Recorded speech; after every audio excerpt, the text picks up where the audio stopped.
Assalamualaikum warahmatullahi wabarakatuh. Pada pertemuan kali ini kita akan membahas secara detail mengenai blockchain. Oke, kita mulai aja ya. Oke, blockchain, apa itu blockchain?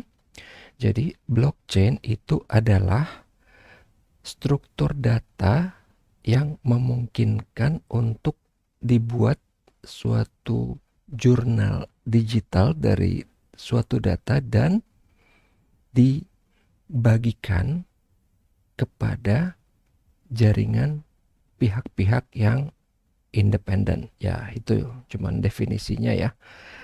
Em, si blockchain ini dia merepresent atau menggambarkan adanya suatu koleksi sekumpulan dari pencatatan yang terhubung satu sama lain dan amat sangat sulit untuk dimanipulasi atau diganti secara sepihak karena diprotek oleh kriptografi dan apa yang namanya chain dari segel lama dan segel baru. Nanti kita akan lihat detailnya seperti apa. Oke, jadi dari namanya aja, blockchain itu terdiri dari block dan chain. Duh. Dan network atau jaringan atau titik. Jadi nanti titik-titik itu merepresent dari pengguna atau user lain. Oke. Nah, ini kita ambil contoh dari satu jaringan itu. Ini ada 5 orang ya. Si Joko, Giman, Marwan, Sony, dan Gatot. Nih, nanti di dalam sistem blockchain itu si blockchain itu nggak ngelihat nama, dia ngelihatnya sini kayak ini namanya public key. Jadi fungsinya ini kayak alamat email. Jadi nanti tiap transaksi itu nggak kelihatan lagi nama dari siapa ke siapa, tapi yang kelihatan adalah public key-nya. 5 orang ini mewakili titik-titik dalam suatu jaringan yang terdesentralisasi.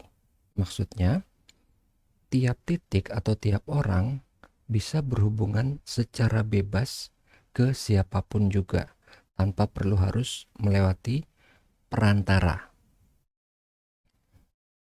Dalam decentralized network ini, untuk lebih mudahnya, kita anggap mereka kayak punya satu grup WhatsApp. Jadi nanti semua aktivitas akan bisa diposting di situ, akan bisa terlihat di situ oleh siapapun. Dan dalam tiap transaksi, untuk gampangnya kita akan mengambil gambaran tiap transaksi akan dicatat di dalam kertas dengan pena, nanti dimasukkan ke folder. Itu aja dulu gambarannya yang simple. Sekarang kita akan melihat satu contoh transaksi. Si Giman misalnya mau mengirimkan duit 100.000 ke Sony. Giman waktu mau masuk ke sistem blockchain, dia harus memasukkan private key-nya dulu. Private key ini beda sama yang tadi public key ya. Private key itu kayak password. Jadi pribadi punya Giman tidak bisa diketahui orang lain, cuman Giman yang punya cuman Giman yang nantinya bisa masuk ke sistem blockchain ini. Begitu si Giman masuk ke sistem blockchain, nanti untuk mengirimkan duit ke si Sony, dia harus mengetahui public key dari si Sony itu yang apa? Dalam hal ini 31 MLV BAP. Nanti begitu Giman sudah mengirim duit, Sony untuk menerimanya dia juga harus masuk ke sistem blockchain menggunakan private key-nya. Oke. Tadi saya bilang dalam tiap aktivitas akan di-announce di grup, anggaplah grup WhatsApp ini ya, grup blockchain namanya. Jadi si Giman begitu dia mau transfer ke Sony, dia akan bilang, guys, gue transfer 100.000 ke Sony ya. Jadi ini cuma ilustrasi aja. Sebenarnya itu nanti yang akan muncul adalah bukan Giman, bukan Sony, tapi public key-nya Giman dan public key-nya Sony ya. Di sini Giman transfer 100.000 ke Sony. 3 anggota yang lain itu bisa melihat isi dompetnya Giman. Ada duit sejumlah 100.000 atau lebih nggak? Jadi kenapa di sini dibilang transparansi? Karena 3 anggota yang lain bukan cuman bisa ngelihat duitnya si Giman cukup apa enggak, tapi bisa ngelihat exactly isi dompetnya Giman ada berapa. Itu yang dinamakan transparansi di sini. Nah, begitu si Giman dia mengumumkan di grup WhatsApp, grup blockchain ini, guys, gue transfer 100.000 ke Sony ya. Yang lain akan mencatat. Jadi di sini gambarannya mereka akan bilang, oke, noted. Nanti begitu ada orang lain yang melakukan transaksi juga, anggota yang lain juga akan mencatat dengan mengkonfirmasi, dalam hal ini digambarkan akan mengatakan noted. Oke. Sekarang kita lihat lebih detail lagi ya. Transaksi dari Giman ke Sony sejumlah 100.000. Jadi, anggaplah ini transaksi pertama, sehingga segel awalnya itu masih 0. Ini yang angka 00 di atas itu adalah segel awal. Segel dari transaksi ini adalah 14045. Ini adalah segel transaksi yang sekarang. Segel awalnya 0. Kalau segel awalnya 0 itu menggambarkan bahwa ini adalah blok genesis atau blok awal atau transaksi awal.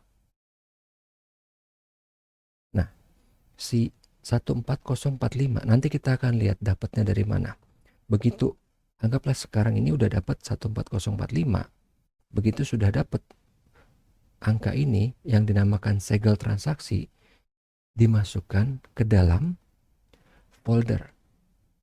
Begitu sudah dimasukkan dalam folder, sudah tidak bisa dirubah.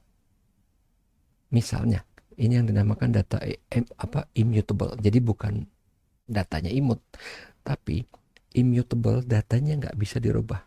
Contoh misalnya gini, ini tadi ada 5 orang. Ini ada transaksi ya. Misalnya 1 orang nakal, dia berusaha merubah transaksi yang sudah terjadi nih ya. Begitu dirubah, 4 orang yang lain akan melihat bahwa ada data 1 orang yang nggak sama, otomatis akan langsung di-override, akan langsung ditimpa oleh konsensus dari data 4 orang yang lain ini. Karena tiba-tiba dilihat tadinya data 5 orang sama nih, seragam. Tiba-tiba ada 1 nih yang beda sendiri. Yang 4 ini langsung akan meng-override data 1 yang beda tadi. Itu yang dinamakan data immutable atau nggak bisa dirubah lagi. Nah, sekarang blockchain, isi dari sebuah blok itu apa? Blok itu isinya adalah data. data transaksi. Contohnya tadi dari si Giman ke Sony transfer 100.000. Jadi yang disimpan dalam blok bukan Giman, bukan Sony-nya, tapi public key-nya Giman, public key-nya Sony, dan angka 100.000-nya. Di dalam blok itu juga ada segel baru yang tadi kita lihat contohnya 14045 dan segel lama. Tadi kalau di Genesis block ada masih 000. Oke. Sekarang kita akan lihat lebih detail. Di dalam sistem blockchain itu ada yang namanya mesin segel. Anggaplah secara simpelnya namanya mesin segel. Di mesin segel ini kalau dimasukkan angka, dia bisa keluar huruf. Tapi nggak cuma huruf. Kalau kita masukkan angka 2 digit, dia bisa keluar huruf dan angka. Dalam hal ini contoh ya, siomay 01. Sekarang, dalam transaksi blockchain, itu mengharuskan untuk dapat segel, ini ilustrasi yang di simplified ya, dipermudah. Sistem blockchain itu mengharuskan ditemukan satu kode. Contohnya sekarang adalah kode burger XX 00, 01, 02 dan seterusnya. Jadi user atau orang yang melakukan transaksi atau siapapun itu, dia nanti harus mencari segelnya dengan cara melakukan percobaan memasukkan angka ke dalam mesin segel. Contohnya, ini percobaan pertama. Dia masukin angka 720 ke mesin segel. Keluarnya apa? Keluarnya bakpia 01. Masih belum burger kan? Dia coba percobaan kedua. Sekarang 4 digit, 3920. Dimasukin, keluarnya apa? Keluarnya onde-onde, masih belum burger. Ini terus dilakukan percobaan sampai berkali-kali, sampai ribuan kali, sampai akhirnya ketemu angka 14045. Begitu dimasukkan ke mesin segel, keluarlah burger 00. Nah, balik ke transaksi tadi, dari Giman ke Sony sejumlah 100.000, ketemu tadi itu yang namanya segel transaksi atau 14045, dimasukkan ke dalam folder yang tadi kita bilang bahwa datanya sudah immutable, nggak bisa dirubah lagi. 14045 ini dinamakan proof of work, yaitu bahwa ini adalah suatu bukti bahwa ada terjadi suatu percobaan mencoba memasukkan angka tadi yang sampai ribuan kali untuk mencari kombinasi akhir burger 00. Jadi tadi kan nyoba angka berapa, 720, habis itu 3920, coba sampai ribuan kali, sampai akhirnya ketemu angka 14045, dimasukin, keluarlah burger 00. Itu adalah proof of work. Nah, terjadinya yang namanya rantai transaksi atau blockchain itu kayak gimana? Yang di kiri itu adalah transaksi yang sebelumnya. Yang tadi kan dia Genesis block tadi, segel transaksinya adalah 14045. Begitu ada transaksi baru, si 14045 ini akan menjadi segel lama. Nah, segel barunya itu apa? Cara mencari segel barunya itu adalah segel lama ditambah segel baru harus menghasilkan burger 01. Karena tadi 00 udah kan? Harus menghasilkan burger 01. Jadi kita lakukan sama kayak tadi, percobaan lagi. 14045 ditambah berapa?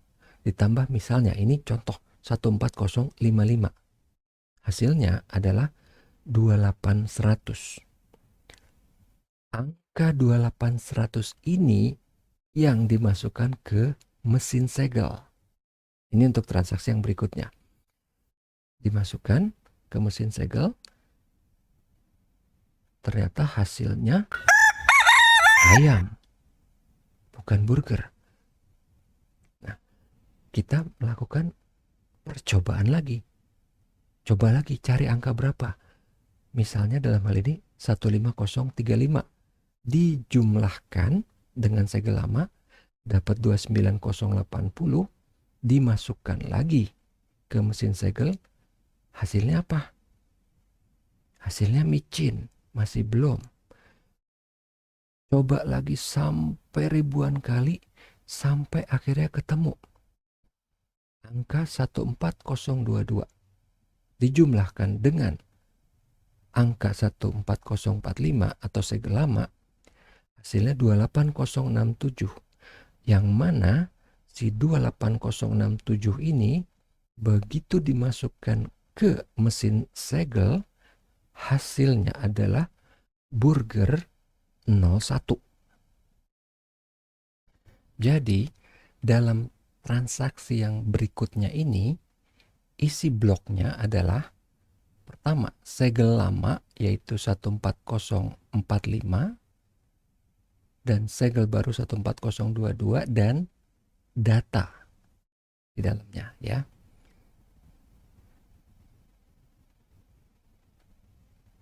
Jadi begitu tadi ada seseorang yang mencoba tadi sampai ribuan kali sampai akhirnya ketemu angka 14022, itu dia mengumumkan di grup, "Woi, udah ketemu nih 14022."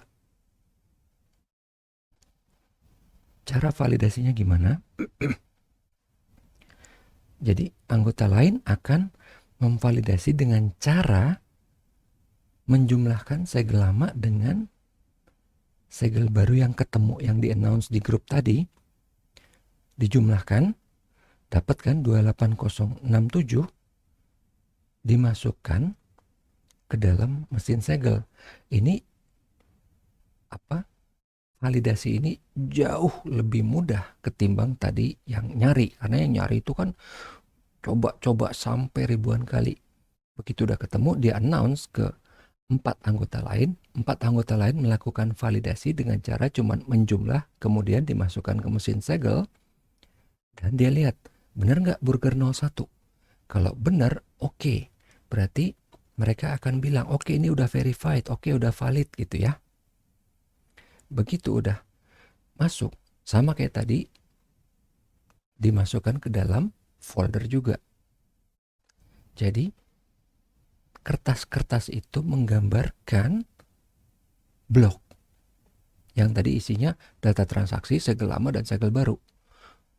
Dimasukkan ke dalam folder itu yang namanya blockchain. Chainnya itu yang tadi kita udah bilang ya, bahwa transaksi yang ke-1 sama kedua itu terhubung lewat segel tadi. Di mana di transaksi yang kedua itu ada segel lama yang berasal dari transaksi pertama. Dan di transaksi kedua ada segel baru yang nantinya akan menjadi segel lama dari transaksi yang ketiga atau yang berikutnya. Proses nyoba nyari tadi, nyari angka yang sampai ribuan kali, itulah yang dinamakan mining. Karena tadi mining itu memerlukan usaha, tenaga, dan tingkat komputasi yang tinggi, maka usaha mining ini kayak dapat upah, dapat hadiah. Jadi yang udah berhasil nemuin tadi angka 14045 atau 14022 itu diberikan hadiah. Ya, kalau dalam sistem blockchain yang Bitcoin, dia akan dikasih Bitcoin. Tuh. Jadi sekarang kita rangkum kelebihan dari blockchain itu apa sih? Pertama, desentralisasi. Jadi tidak ada pihak yang lebih tinggi atau tidak ada pihak yang menghalangi siapapun untuk berhubungan satu sama lain. Yang kedua, konsensus atau kesepakatan bersama. Yang ini berhubungan dengan tadi data immutable. Jadi, pertama, kalau konsensus tadi kan begitu ada satu orang udah ketemu segel transaksi, yang lain pasti akan memverifikasi. Akan mencoba benar apa enggak, kalau benar oke, dikonfirm. Konsensus juga berlaku tadi pada saat ada satu orang berusaha merubah data transaksi sebelumnya. Begitu terlihat sama 4 orang yang lain, itu akan langsung di-override. Jadi konsensus ini juga menghasilkan fitur yang kelebihan blockchain yang namanya data immutable. Yang keempat, itu transparan yang tadi awal-awal. Begitu Giman mau transfer duit ke Sony, 3 anggota yang lain, bahkan 4 anggota yang lain termasuk si Sony itu bisa ngelihat duitnya si Giman itu ada berapa untuk melakukan verifikasi. Bukan cuman mereka dapat notifikasi, oh duitnya cukup, tapi dia bisa ngelihat di dalam dompetnya Giman jumlah duitnya ada berapa, sehingga nanti bisa dilakukan verifikasi. Kalau misalnya di dompetnya Giman duitnya cuma 50.000, normalnya dia nggak bisa transfer 100.000, tapi misalnya satu dan lain hal dia bisa diakalin, dia transfer 100.000 padahal duitnya cuma 50.000. Anggota yang lain kan ngeliat duitnya si Giman ada berapa. Begitu ada 50.000, anggota yang lain udah langsung bilang, kamu nggak bisa transaksi. Oh tapi saya bisa, ini enggak, duit kamu cuma 50.000. Udah selesai sampai di situ. Itu yang namanya transparan. Oke. Sampai di sini mudah-mudahan penjelasannya cukup mudah, cukup bisa diterima. Wassalamualaikum warahmatullahi wabarakatuh.